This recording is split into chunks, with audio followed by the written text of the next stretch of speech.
had always prided myself on control. Over my life, my empire, my reputation, and most of all, over my heart. The world called me the Ice King, a man untouchable, unshakable, impossible to charm. Women from wealthy families, politicians' daughters, celebrities, anyone who could make a name for themselves by attaching to me, tried to pierce my armor. I rejected them all. Politely, coldly, consistently. And yet, tonight I found myself wondering if I was missing something or perhaps missing someone. The whispers had started immediately after I declined yet another proposal. Jihun Han incapable of love. The Ice King remains untouchable. They didn't know the truth. Love had nothing to do with it.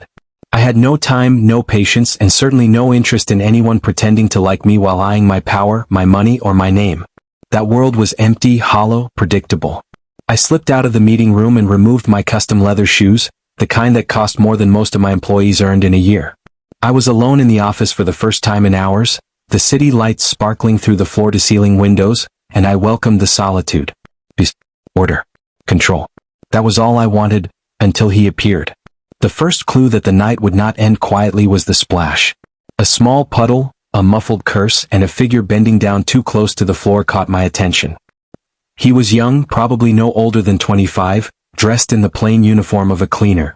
But there was something in his stance, calm, assured, that made me pause. My expensive shoes glistened wetly in the light.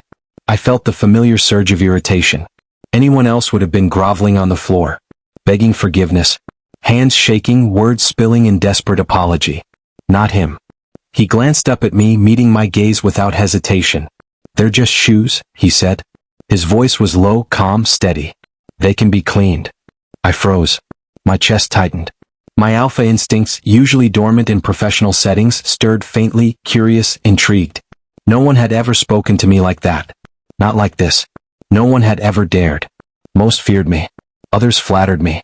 But he challenged me with a simple statement, stripped of fear, stripped of expectation. "What did you just say?" I asked, sharper than intended. He shrugged lightly, as if shrugging off my entire empire and its expectations was the most natural thing in the world. "Better we fix the problem than panic," he said. And with that, he bent lower, mop in hand, attending to the spill. I should have reprimanded him. I should have demanded respect. I should have asserted my dominance as I always did. But I didn't. Instead, I watched him. His movements were deliberate, careful, efficient. Even in this mundane act, he commanded attention. My pulse picked up, a heat spreading across my chest, my mind betraying me with unwanted thoughts. Desire. What? Claim. The instincts were foreign, yet familiar, stirring in a part of me I had long denied existed. He looked up again, eyes catching mine, calm, unwavering.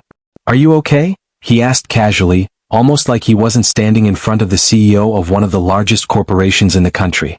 I had no answer. Not verbally. Not mentally. Only a strange tightness in my chest, a fluttering in my stomach, and the faint, intoxicating scent of him, warm, subtly musky, undeniably Omega. My body betrayed me in ways my mind had spent years suppressing. You don't fear me?" I asked, trying to regain control. He paused, then shook his head, almost bemused. "Fear isn't productive. Shoes can be replaced. Wasting energy worrying about me won't help anyone." I swallowed hard, caught off guard. I didn't just see a cleaner, I saw someone unshakable, unflinching, untouchable in his own way. And it angered me, irritated me, challenged me. And yet, it excited me in ways I hadn't felt in years. The rest of the evening passed in a blur. I watched him move around the office, cleaning quietly, efficiently, his presence a constant undercurrent I could neither ignore nor understand. Every time he bent or moved, a subtle curve of muscle shifted beneath his uniform, a heat I could feel crawling beneath my skin. Every glance he spared me was calm, almost casual, yet it carried a tension I couldn't name. I tried to focus on work. Tried to bury the heat in my chest, the tightening of my muscles, the unnatural flutter of my heartbeat. But it was impossible. Every time I saw him, the world narrowed down to the curve of his jaw, the brush of hair falling over his forehead, the faint scent that clung to him like a signature. And I realized with a start, I hadn't thought of anyone this way in years. Not with this intensity. Not with this ache. Later, when the office was empty and the city lights outside blurred into streaks of gold and silver, I finally allowed myself to approach him. He looked up from the floor, mop in hand, eyes calm and observant. "Why aren't you afraid of me?" I asked quietly. He smiled faintly, a subtle curve of lips that sent heat curling through my chest. Why would I be? You're not my problem. I blinked, caught off guard by the audacity. Most people would tremble. Most would beg. Most would grovel. But him, he was unshakable. I had no idea whether I wanted to mark him, punish him, claim him, or all three. The alpha instinct within me roared faintly, a predator noticing prey, yet this prey was unlike any other. I wanted him. Not just desire, not just fleeting lust, but need. A strange, burning, intoxicating need that I hadn't acknowledged in years. And it terrified me. The night ended with him leaving silently, mops slung over his shoulder, calm as ever. But the air he left behind lingered, heavy with the scent of him, the warmth of him, the unspoken tension between us. I stayed by the window, staring at the city lights, heart pounding, pulse racing, mind unwilling to quiet itself. I realized then that I hadn't stopped thinking about him. Not for a moment, long after the office lights dimmed and the last car disappeared down the street. The way he had moved, the way he had spoken, the way he had dared to be himself in front of me, it consumed my thoughts. I had always been careful, calculated, cold, untouchable. And yet, here I was, lying awake in my apartment, imagining him bending over to mop, imagining the scent of him, imagining the warmth of his body pressed against mine. Desire, longing, obsession. I didn't know the word for it. All I knew was that I wanted him. For the first time in years, sleep eluded me. For the first time in years, my mind refused to obey. For the first time in years, I felt something dangerous and thrilling, curiosity for a man I shouldn't care about. And I knew one thing with terrifying clarity. He had entered my life, uninvited, unafraid, and I would not be able to forget him. Not tonight. Not tomorrow. Not ever. I didn't know his name. I didn't know anything about him. All I knew was the heat lingering in my chest, the ache in my mind, and the subtle, impossible pull of him. The Omega cleaner who dared to speak to me like an equal, had stolen my thoughts. And I had no idea how to get him back out. The office was unusually quiet that night. City lights stretched across the polished floor, shimmering with every passing car. Yet despite the stillness, I couldn't focus. My eyes kept drifting toward the small figure moving with calm precision. Minjae. I didn't know why I lingered. Reports filed, meetings done, empire intact, yet every evening I stayed late. Coffee went cold, desk untouched. I told myself it was work, attention to detail, efficiency. But my alpha instincts knew the truth. I was drawn to him. Minjae moved quietly, methodical, almost imperceptible. The way he bent, the way his uniform brushed his frame, the faint scent lingering, warm, sweet, intoxicating, was impossible to resist. I had spent years suppressing instincts I never allowed to surface. Desires buried beneath pride, responsibility, reputation. Yet Minjae stirred them effortlessly. "You're late again," a voice said. "Doan." My CFO and longtime confidant leaned in the doorway, arms crossed, eyes sharp. "I could say the same about you," I replied, masking my racing heart. He smirked faintly. "Not the one staring at a cleaner for hours. Jehon, that cleaner will ruin you. Omegas only bring scandal. Scandal. Desire. Possession." My stomach tightened. I turned back to Minjae kneeling by the window, mop in hand, completely unbothered. That calm attitude made it worse. Attraction, frustration, longing, pull I couldn't resist. "You sound jealous," I muttered to myself. Doyen raised an eyebrow but said nothing. I ignored him, focusing instead on the subtle warmth surrounding Minjae. My alpha instinct stirred, demanding attention, demanding him. I didn't realize then that night would mark the first time in years I lost control. I approached him under the pretense of checking the office. Each step, each breath felt charged. His scent grew stronger, rich, musky, subtle, undeniable. My chest twisted with heat, muscles coiling. Hands itched to reach out, to claim, to control. "Minjae," I said, voice rougher than intended. He paused, mop in hand, meeting my gaze. Calm, unafraid. That look, soft, inviting, defiant, made my chest ache. "You're still here?" he said casually. "Yes," I admitted, heat creeping into my voice. "I enjoy watching you work." He blinked, amusement flickering. "Watching me?" "Yes," I whispered. "There's something about the way you move. The way you exist." His expression softened slightly, curious but unreadable. "You mean, my cleaning?" "No," I muttered, irritated. You Minjae." The air shifted, electric heavy. He swallowed, a faint flush coloring his cheeks. I felt it, the pull, tension, unspoken desire. My alpha instincts roared, demanding satisfaction in ways I hadn't allowed in years. Then I noticed it, subtle, almost imperceptible, Minjae's Omega scent. Even suppressed with chemical aid, it slipped through, teasing, calling to me. My body recognized it immediately. Heat flared in my chest, muscles tightened, desire spiked uncontrollably. I stumbled back slightly, breath catching. This wasn't mere attraction. It was raw, primal, dangerous. My instincts overpowered reason. I wanted him. Needed him. Wanted to claim him, mark him, feel him pressed against me. Jaehoon? His voice was soft, cautious, curious. I couldn't speak. Hands trembled, itching to touch, grip, dominate. Every muscle screamed to act. Every rational thought urged restraint. But instinct was stronger, desire sharper than pride. I stepped closer, deliberately, letting my presence dominate the space. He didn't flinch, just widened his eyes slightly. That subtle reaction fueled the fire inside me. Why is it only you? I whispered, raw and strained, unintentional words escaping before control returned. His breath hitched, a sound that made heat spike through me. Hands shook, wanting to press him to the wall, to force his gaze to meet mine. I could feel the pull, the undeniable connection, the tension, unspoken desire, primal recognition of Alpha and Omega. His lips parted slightly, and for a fleeting moment, the office, city lights, mop, puddle, all faded. It was just him and me, the heat between us, a silent storm raging. Then he spoke, cautious. Jaehoon, you don't know what you're feeling. I didn't answer. My mind was fogged with desire, sharp with instinct.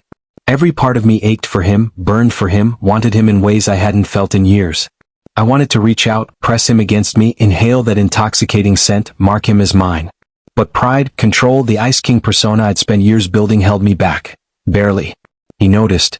I saw it in his flickering gaze, subtle tension, faint blush even suppressants couldn't hide. He understood, even subtly, the effect he had on me. That realization thrilled me. I left the office in chaos.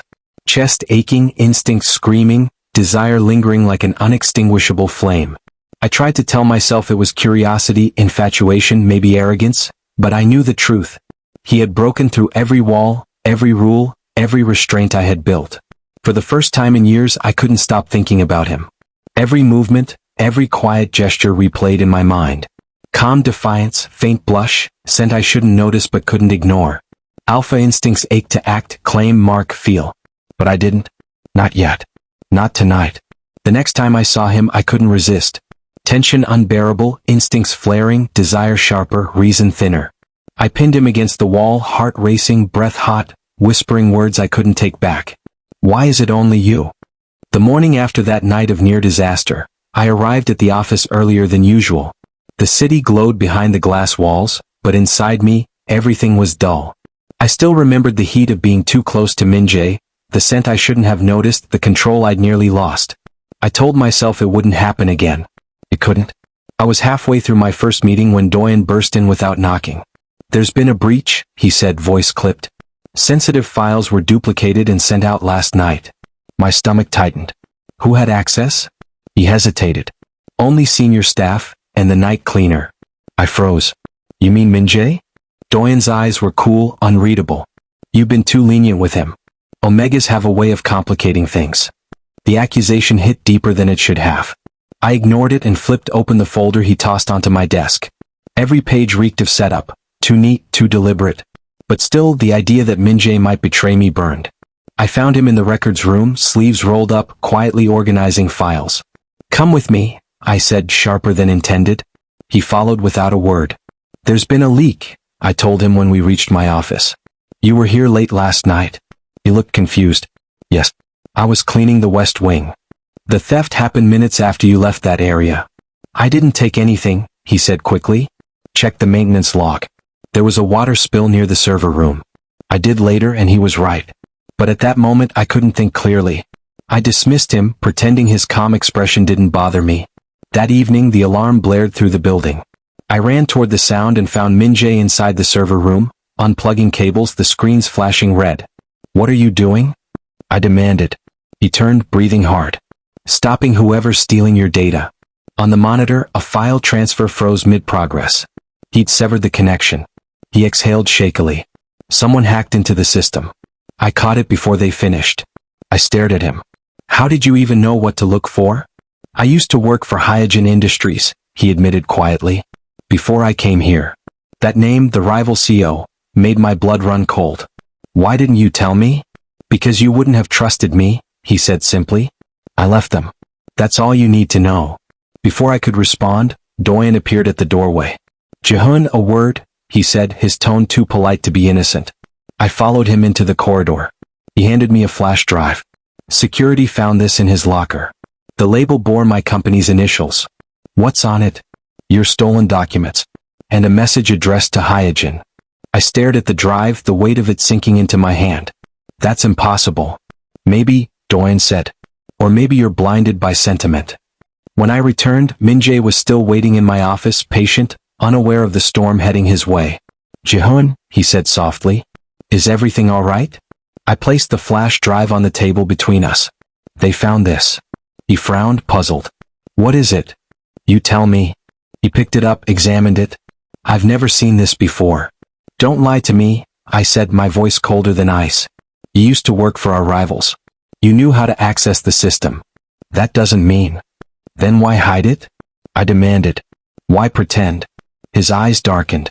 Because people like you only see what they want to. The words hit hard. His voice shook slightly, but he didn't look away. For a moment I wanted to believe him, but I'd trusted the wrong people before. Blood and betrayal ran in my veins. You used me, I said quietly, finality in every syllable. No, he whispered. I was trying to help. But I turned away before I could see his face. If I did, my resolve might break. That night, I stood alone in my office, city lights flickering below like dying embers. I poured myself a drink but didn't touch it. The scent of lemon detergent, his detergent, lingered faintly in the air. It felt like a ghost. My phone buzzed. Doyen's voice came through the line. Security confirmed the flash drive contains our files. We'll move forward with legal action tomorrow. Fine, I said flatly. When the call ended, I realized my hand was trembling. I told myself it was anger, but deep down it wasn't. It was something close to regret. The next morning, whispers filled the office. Everyone knew about the leak. When Doyen approached, he looked satisfied. I've already had the cleaner escorted out, he said smoothly. We can't afford sentimentality. You fired him? I asked. You said it yourself, he used you. I nodded once. Good. But when I turned toward the supply area, the sight of his empty cart made my chest tighten. For years, I told myself I didn't need anyone. But the silence he left behind was deafening. My phone vibrated again. A new message, nice cleanup, Jaehoon. Some stains never wash off easily. It was signed by Hyojin. The realization hit like lightning. She knew. She'd been told everything, from inside the company. And the only one with access to both security reports and my private number was Doyen. The betrayal stung like acid. I had accused the wrong man. I stared out the window as the sun bled into the horizon. My reflection looked foreign, cold, controlled, hollow. The city roared below, unaware of the damage I'd done. The words I'd thrown at Minjae echoed back, cutting deeper now than when I said them. So you were using me all along. But this time I wasn't talking to him. I was talking to myself. The office felt emptier without him. For years, silence had been my companion. It never bothered me. But after Minjae left, silence became unbearable. It echoed too loudly, carried too much memory. Every corner of the building seemed to whisper his name. I told myself it didn't matter. He was just a cleaner. An employee. Nothing more. And yet, every time I passed the hallway he used to mop, my steps slowed. My chest tightened. It was ridiculous. I was halfway through a board meeting when Doyen entered with a report. He stood beside me, voice calm and professional, but his words barely registered. My mind was elsewhere, on the flash drive, on the betrayal, on the look in Minji's eyes when I accused him. Guilt gnawed at me. But pride chained me. After the meeting, I retreated to my office, loosening my tie, my mind restless. The city stretched endlessly beyond the glass, but I felt trapped inside my own walls. That's when I saw it, through the glass partition at the far end of the hallway. Minjae. He stood there, hesitant, his uniform wrinkled, eyes heavy with exhaustion. For a heartbeat I thought I was imagining him. But no, he was real, fragile, trembling slightly under the weight of something unseen. What are you doing here? I asked, voice sharper than I intended when I stepped out. I came to talk, he said softly. You didn't even let me explain. There's nothing left to explain, I replied coldly, though my pulse quickened. Yes, there is. His voice trembled slightly but didn't break. That flash drive wasn't mine. I swear it. I've never stolen anything from you. I crossed my arms. You expect me to believe that after hiding your past? I hid it because people like you never forgive what they don't understand, he said, eyes glistening. I left Hyojin's company because she wanted me to spy for her. I refused.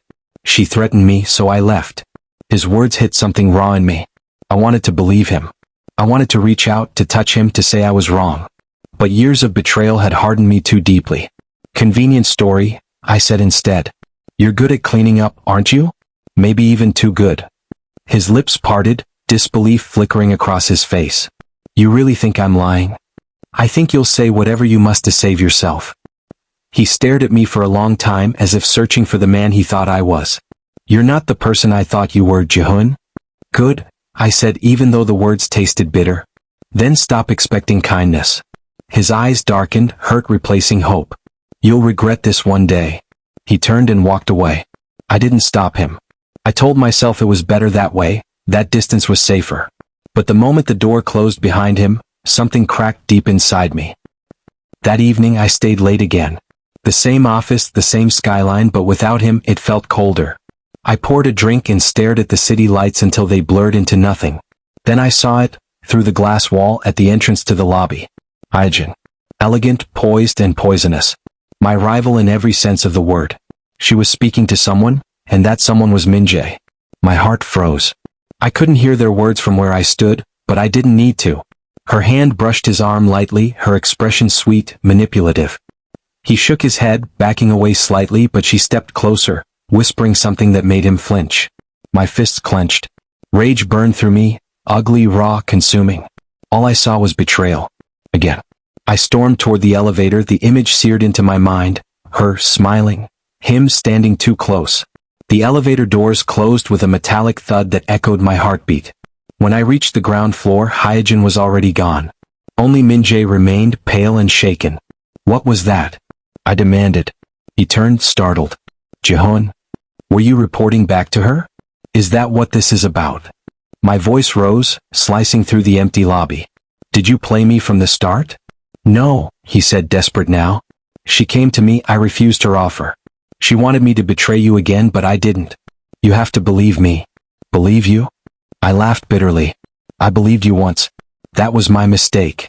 People had started to gather, employees, curious, whispering. I didn't care. Anger drowned reason. Pride fueled every word that left my mouth. You're fired, Minjae, I said coldly. Get out of my building before I call security. His face went white. You don't mean that. Oh, I do, I said, voice like ice. You've already done enough damage. I should have known better than to trust someone like you. He flinched just slightly, but enough. The sound of quiet gasps filled the air. The cleaner. The scandal. He straightened slowly, his hands trembling but his eyes clear. You think you can humiliate me and then sleep peacefully? You're wrong. Watch your tone, I warned. No, he said softly, almost too calm. You don't get to silence me anymore. The silence that followed was heavy, suffocating. Every pair of eyes in the room was on us. Then he stepped forward, close enough that I could see the tears he was fighting not to shed. I never wanted anything from you, he whispered. Not your money, not your name, not your power. I just wanted you to see me. And you did, until your pride blinded you. My throat tightened, but I couldn't speak. My pride wouldn't let me.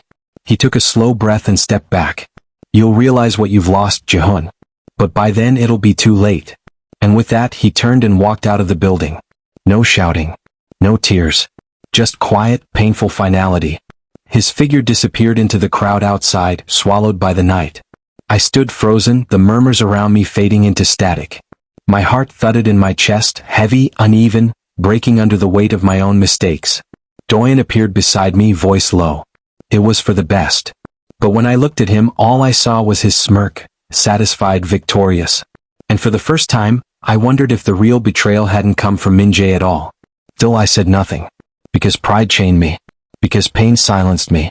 Because I was too much of a coward to run after him. That night, I stayed in my office long after everyone left. His scent still lingered faintly, soap, lemon, warmth, and it hurt more than I'd ever admit. I stared at the empty space where he once stood, the memory of his voice echoing through the silence. "You'll regret this one day." He was right. And the regret had already begun. It was strange how silence could be louder than noise. For days the office had felt hollow. No quiet humming in the hallways. No faint scent of lemon polish. No Minjae. Every night I stayed late, staring at the empty desk where his cleaning supplies used to sit. My empire stood tall, but the air reeked of something rotten. Then the storm began. News broke at dawn: Han Corp's CEO embezzlement scandal. Within hours, investors pulled back, clients froze contracts, and headlines plastered my name like a public execution. "Sir, this report," my assistant trembled as he handed me a folder. "Someone leaked our private merger details to Hyojin Group." Hyojin. The woman who once wanted to marry me for power, and who'd never forgiven me for saying no. And Doyen, my CFO, my cousin, my supposed right hand, had suddenly gone silent. His phone off. His office empty. The betrayal was spreading like poison. By afternoon, the building was in chaos. Phones rang endlessly. Staff whispered behind screens. Yet through it all, I couldn't stop thinking of Minjae. Because the last thing he said before leaving echoed in my head like a curse. "You'll realize who's been standing by you when it's too late." And I was realizing it now. 2 nights later, I found the truth buried in our security archives. Files hidden behind encryption, traced to Doyen's credentials. Every leaked document, every signature that destroyed us, had his name on it. And another folder, labeled Project Shield. It contained records of internal threats Minjae had flagged. Reports he'd quietly filed to protect the company, to protect me. He had been covering our weak spots all along. I felt the air punch out of my chest. Guilt, sharp and suffocating. The man I accused had been my shield. My hands shook as I slammed my fist into the desk. Glass shattered, blood streaking my knuckles, but I didn't feel it. All I saw was his face, the moment I humiliated him in front of everyone. The way his eyes dimmed as if I'd crushed the last light in him. And I did. That night I couldn't stay still. I called in favors, reached out to contacts. I needed to find him. But when I finally did, the report that came back froze my blood. Minji's younger brother, Miho, was missing. A witness said 2 men in black suits dragged the boy from the alley behind their apartment. And the name whispered through the streets was one I knew too well. Hyojin. Of course she would go that far. A woman scorned, now armed with my cousin's greed and my guilt. She wanted me destroyed, and she knew Minjae was my weakest point. I didn't think twice. I grabbed my coat and left the tower. The warehouse on the outskirts of Seoul smelled like rust and oil. My headlights cut through the darkness, and for a moment, all I could hear was the echo of dripping water. Then a muffled shout. I moved quickly, silent. Rounding a corner, I froze. Minjae. He was there, his shirt torn, blood running down his arm. His body trembled, but his stance was firm, defiant. In front of him, a man held a knife to a boy's throat. Miho. My chest tightened. Minji's eyes flickered toward me, widening for a heartbeat before he turned back to the attacker. "You'll have to go through me first," he said, voice low, steady despite his shaking hands. Something in me snapped. I charged forward. The chaos blurred, the sound of fists, the shattering of crates, the metallic taste of adrenaline. One man lunged and I caught his arm, twisting until I heard the crack. When it was over, only silence remained. Miho clung to his brother, crying. Minji's knees buckled, but he didn't fall. He just looked up at me, sweat and blood mixing on his skin, his eyes glassy. "Why?" His voice cracked. "Why are you here?" I swallowed hard, stepping closer, but stopped when he flinched. "Because I finally saw the truth," I said quietly. "You were never the enemy, Minjae. You were protecting me." His lips parted, disbelief flickering across his face. "You should have believed me when it mattered." "I know." My throat felt tight. "And I'll spend the rest of my life making it right." For a long moment we just stared at each other. The air was heavy, too heavy, and yet, underneath the weight of everything I could feel that old, dangerous pull. That scent. The one I tried so hard to ignore. He turned away first, pressing a hand to his side where blood seeped through his shirt. "You shouldn't have come, Jaehoon. She'll come after you next." I took a step forward anyway, ignoring the warning. "Let her come." Minjae laughed bitterly, though it came out more like a sob. "You don't get it. This isn't just about business anymore. She wants you ruined, and she'll use me until she gets it." I reached for him then, fingers brushing his wrist. He froze. "Then we fight her together," I said. "No more running. No more lies." He looked at me, eyes shimmering in the dim light, torn between wanting to trust and knowing better. But before either of us could speak again, the sound of engines roared outside. Headlights flared through the cracks in the metal walls. Minjae's expression shifted, fear sharp and immediate. "They found us," he whispered. I turned toward the door, muscles tensing, heart pounding as shadows moved beyond the light. This wasn't over. And as Minjae's hand brushed mine, just barely like a spark in the dark, I realized something terrifying. I wasn't afraid of losing my company anymore. I was afraid of losing him. The warehouse door burst open, flooding the room with white light. Armed men poured in shouting orders. Hyojin's insignia glimmered on their suits. I pushed Minjae and Miho behind me instinctively. The metallic tang of blood hung heavy in the air, and every instinct in me screamed to protect them both. Minjae's breathing was ragged. He'd lost too much blood. Still, when I tried to move him, he shoved my hand away weakly. "Don't get yourself killed because of me." I gritted my teeth. "You think I care about that right now?" The first shot cracked through the air. I grabbed a steel pipe from the floor and swung, knocking one man down. Another rushed forward, but Minjae, bleeding, trembling, still found the strength to kick the knife from his hand. He was reckless. Beautifully, stupidly reckless. We fought side by side until my body screamed for air. When the last man fell, I stumbled forward and caught Minjae before he hit the ground. His weight sagged against me, his skin burning hot and sticky with blood. "Minjae." I cupped his cheek, forcing his fading eyes to meet mine. "Stay with me." He blinked slowly. "You shouldn't be here." "I told you," I whispered, my voice breaking, "I'm not leaving you again." We made it out just before the second wave arrived.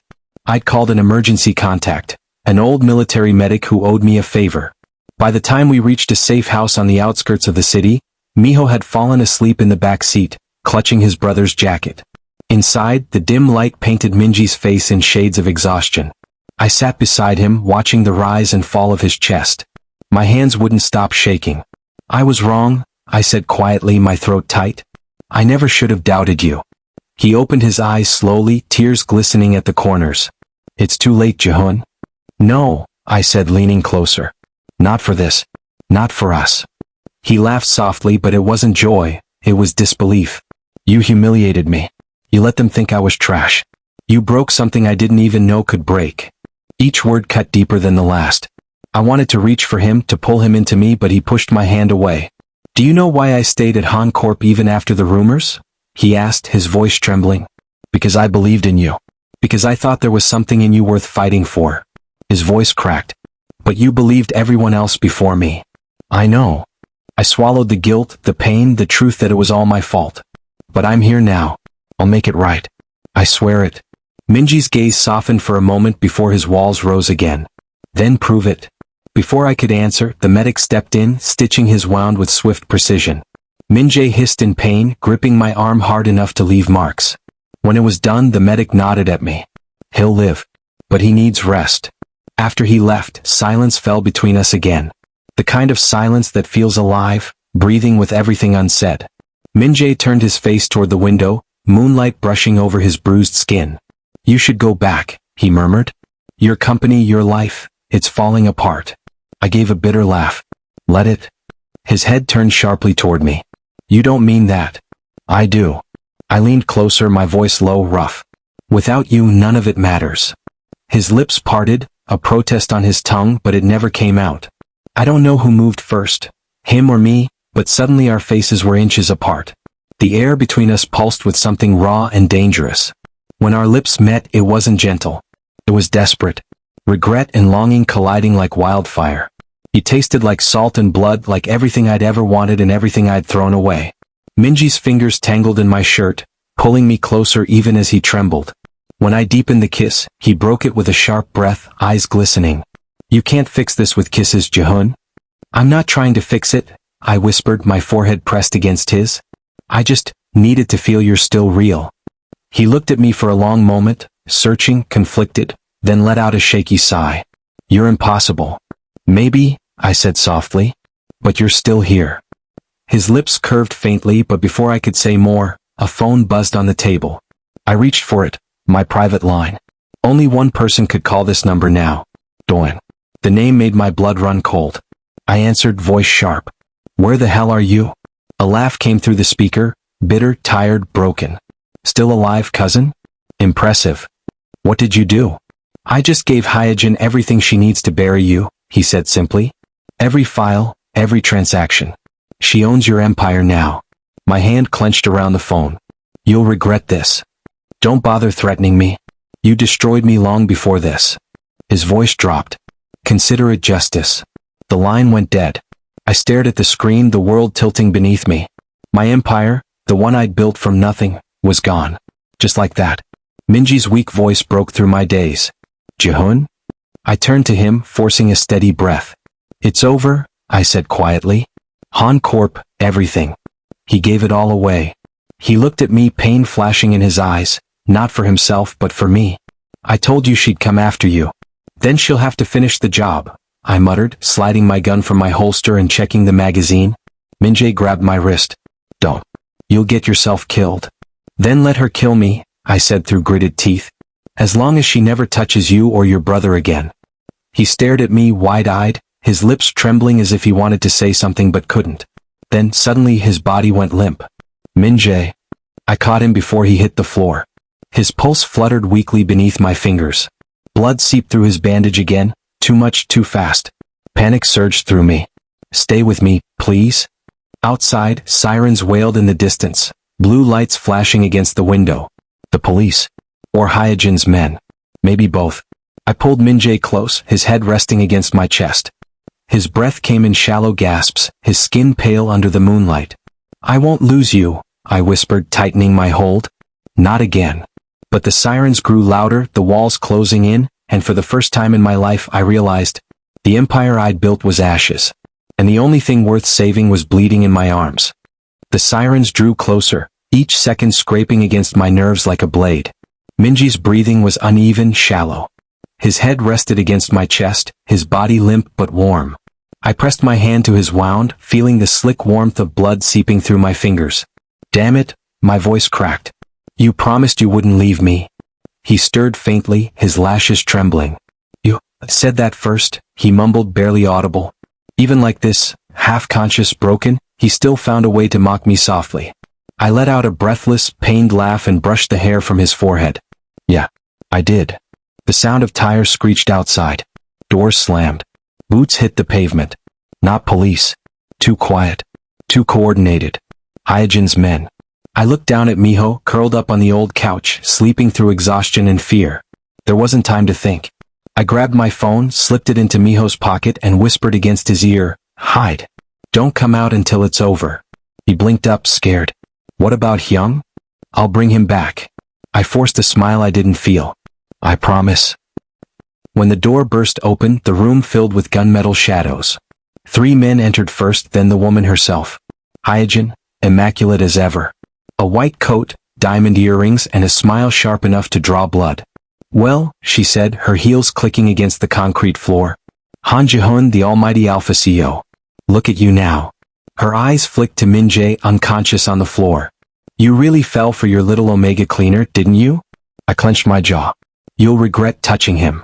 She laughed lightly. Please. You lost everything because of him. He's the reason your company burned. No, I said quietly.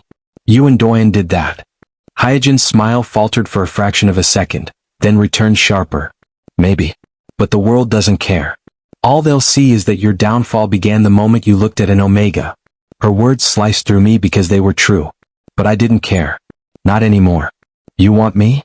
I said, standing slowly, positioning myself between her and Minjae. Then take me. But leave him alone. She raised an eyebrow, amused. How noble. Her hand lifted, and before I could react, one of her men swung his gun. The explosion of pain hit my shoulder first, fire tearing through muscle. I stumbled back but didn't fall. The gunshot echoed off the walls, loud enough to wake Miho. He screamed. Minji's eyes fluttered open at the sound, confusion flashing before panic replaced it. Jihun? I turned toward him, my vision blurring, the world tilting. Stay down, I said hoarsely. He tried to move but his injuries were too deep. He crawled toward me anyway, dragging himself across the floor until his blood smeared the concrete. I wanted to scream at him to stop, to stay still. But the sight of him, fighting through pain just to reach me, lit something fierce inside me. I grabbed the fallen gun near my foot and fired. 1 shot. 2. The men dropped before they could fire again. When silence fell, only Hyojin remained. Her expression was calm, almost pitying. "Still trying to be the hero," she said softly. "But this isn't a fairy tale, Jihun. This is business." "Then consider this a hostile takeover," I growled. I pulled the trigger, but she was faster. Her shot hit first, grazing my ribs and sending me crashing backward. Minjae screamed my name, raw and desperate. I could barely see him through the haze of pain. Hyojin stepped closer, her gun trained on me, her expression strangely tender. "You should have married me," she said. "We could have ruled this city together." I forced a weak smile. "You would have ruined it."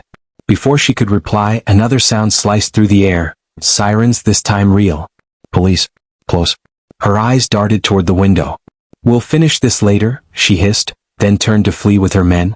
The moment she left, I collapsed, the weight of everything crashing down. Minjae crawled to me, shaking, tears streaking down his face. "You're bleeding. Oh God, Jihun, stay awake." I caught his trembling hand and pressed it to my chest. "It's okay." "No, it's not." He tried to lift me, his voice breaking. "You're losing blood, why would you?" "Because I love you," I whispered. He froze. The words hung between us, heavy and fragile, as if the world itself paused to listen. His lips parted, but no sound came out. Just tears, silent, falling, unstoppable. I smiled faintly, brushing his cheek with my thumb. I should have said it before. I was too proud. Too blind. But it's you, Minjae. It's always been you. He shook his head, sobbing now. "Don't do this to me. Don't say it like it's goodbye." I tried to laugh, but it came out as a cough. "It's not goodbye. It's finally telling the truth." He leaned closer, pressing his forehead against mine. "Then shut up and stay alive. That's an order." Even in pain I couldn't help it, I laughed. He kissed me then, fierce and trembling like he was trying to breathe life into me. The sirens grew louder outside. The door burst open again, police this time, shouting orders. Guns lowered when they saw us. Someone called for a medic. Minji's hand never left mine. As they lifted me onto a stretcher, I caught one last glimpse of his face, pale, blood-streaked, and beautiful even in ruin. He mouthed something I barely caught. "Don't you dare die on me."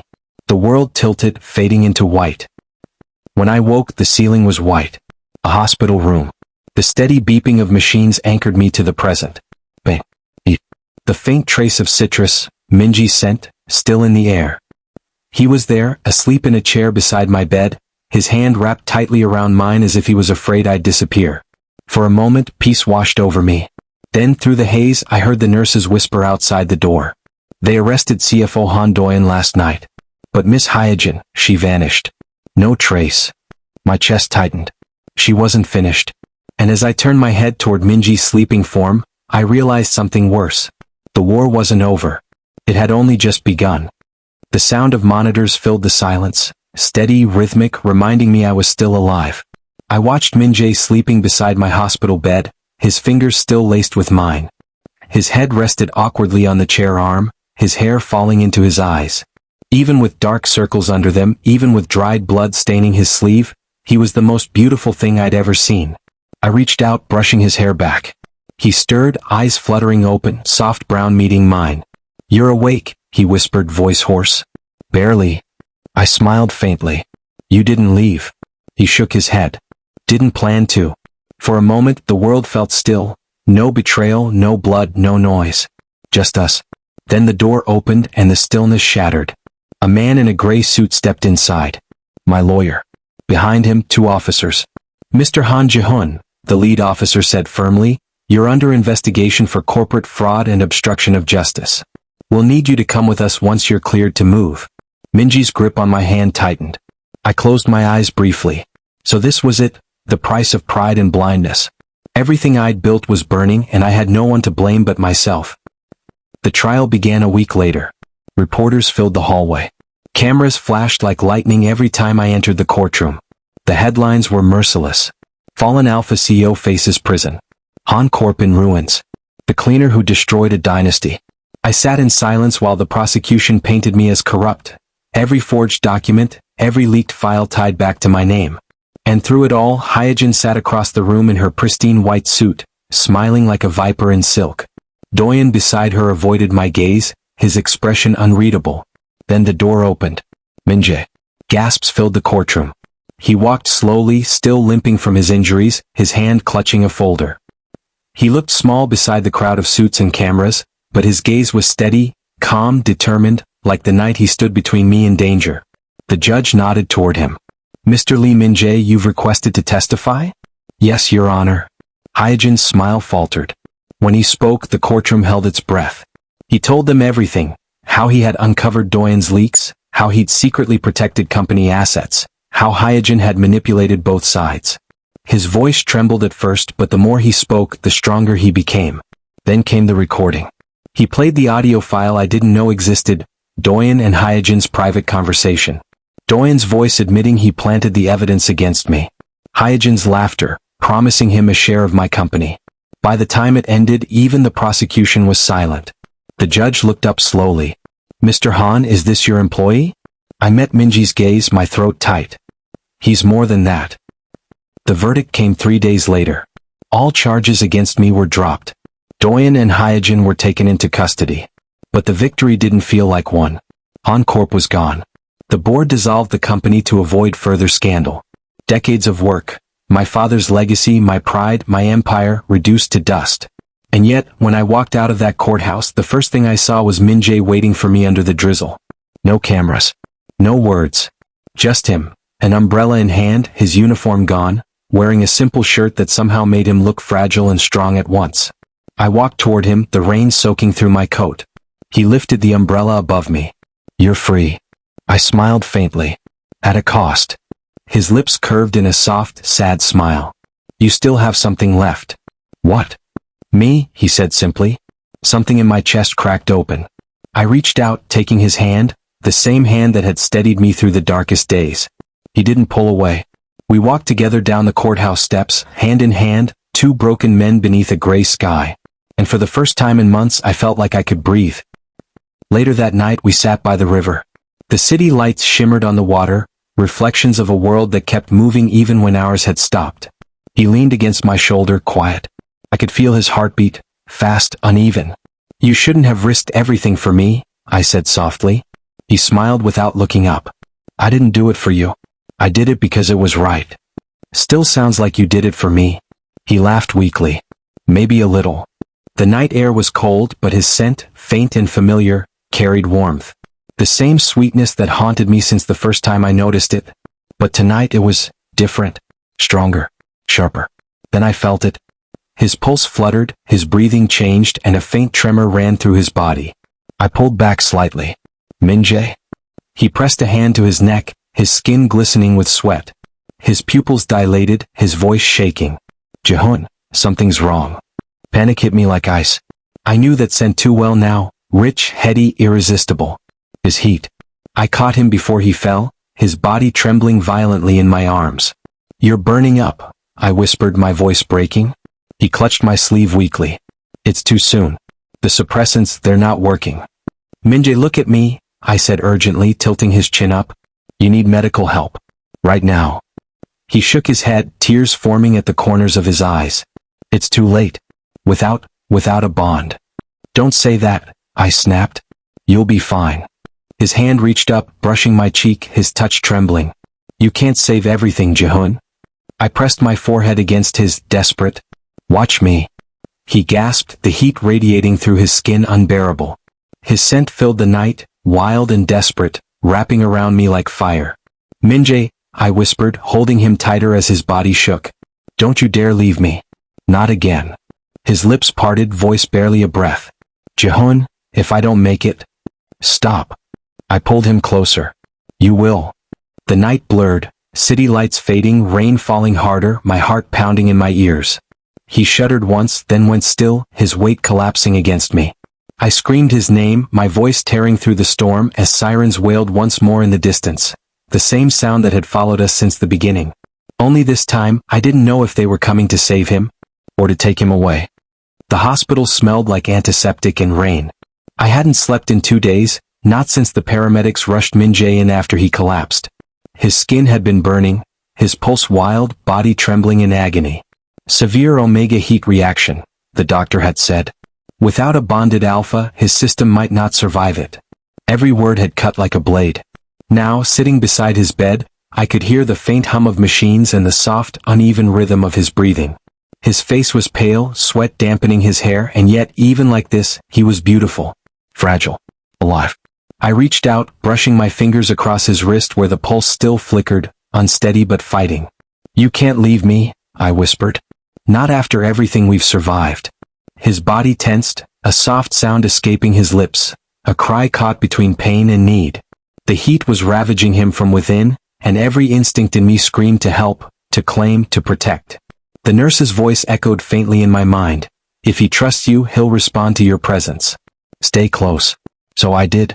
I climbed onto the bed beside him, careful but desperate, and gathered him into my arms. His body shook against mine, feverish, his scent sharp and intoxicating. The same scent I'd tried to ignore for months. "Jihun," his voice cracked, eyes fluttering open just long enough to meet mine. "It hurts." "I know." My hand cradled the back of his head as I whispered, "I'm here. I'm not going anywhere." He clutched weakly at my shirt, breaths coming fast. "You shouldn't." "Stop," I breathed, pressing my forehead to his. "You've saved me more times than I can count, Minjae. Let me save you this once." And for the first time, I let go of everything: power, pride, restraint. I let instinct take over. I held him through the waves of fever, through the trembling and the tears, whispering apologies and confessions into his skin. I told him how wrong I'd been, how blind. How I had fallen for the quiet strength in his eyes long before I ever admitted it to myself. "You were the only one who stood by me," I murmured, voice breaking. "And I pushed you away. I don't deserve your forgiveness, but I'll earn it, every single day." His breathing hitched, and slowly the tension in his body began to ease. His fingers found mine, trembling but sure, as if his body finally recognized what his heart already knew. He wasn't alone anymore. Hours passed like seconds. When the fever broke, his body went still, heavy in my arms. Panic surged until I felt the faint rise and fall of his chest. Relief hit so hard it nearly brought me to tears. I pressed my lips to his hair. "You made it, Minjae. You're safe." When he finally woke, sunlight was filtering through the blinds. His eyes were glassy but aware, searching until they landed on me. "You stayed," he whispered, voice hoarse. "I told you," I said softly. "I'm not leaving." He studied me for a long moment, something unreadable in his gaze. Then quietly he asked, "If I choose you, will you ever doubt me again?" The question sliced deep, because it wasn't just about trust. It was about everything I had broken between us. I took his hand, lacing our fingers together. "No," I said, voice low but steady. "I'll spend the rest of my life proving I won't." A tear slipped down his cheek, but this time it wasn't from pain. "Then you'd better not make me regret it, Han Jihun." A small smile tugged at my lips. "You won't." Weeks later, the world outside had changed. Hancorp was gone, sold, dissolved, erased by scandal. My name was no longer printed in headlines, and for the first time I didn't care. Because beside me, Minjae walked with his head high, the sun glinting off the faint mark at his neck, the bond mark we had chosen together, not out of desperation but love. He looked up at me, eyes crinkling. "You really gave up everything for me?" I shook my head, smiling faintly. "No. I gave up everything that didn't matter, to keep what did." We reached the hill overlooking the city, the same skyline that once symbolized power, now nothing more than lights fading into dusk. He slipped his hand into mine, fingers warm, steady. "So what now?" he asked. I squeezed his hand gently. "We rebuilt. Together." He chuckled softly. "Not as CEO and cleaner?" I turned to him, catching the way his lips curved. "No," I said. "As Alpha and Omega. As equals." The wind carried the scent of rain and renewal. I leaned down, pressing a kiss to his forehead, a silent promise of everything still to come. Whatever the future held, it would no longer be built on guilt or fear, but on the truth we'd finally chosen to face. Together. If you enjoyed this steamy ride of love, power, and desire, don't forget to like, share, and subscribe to my channel for more hot BL stories that will leave your heart racing. Turn on notifications so you never miss the next episode.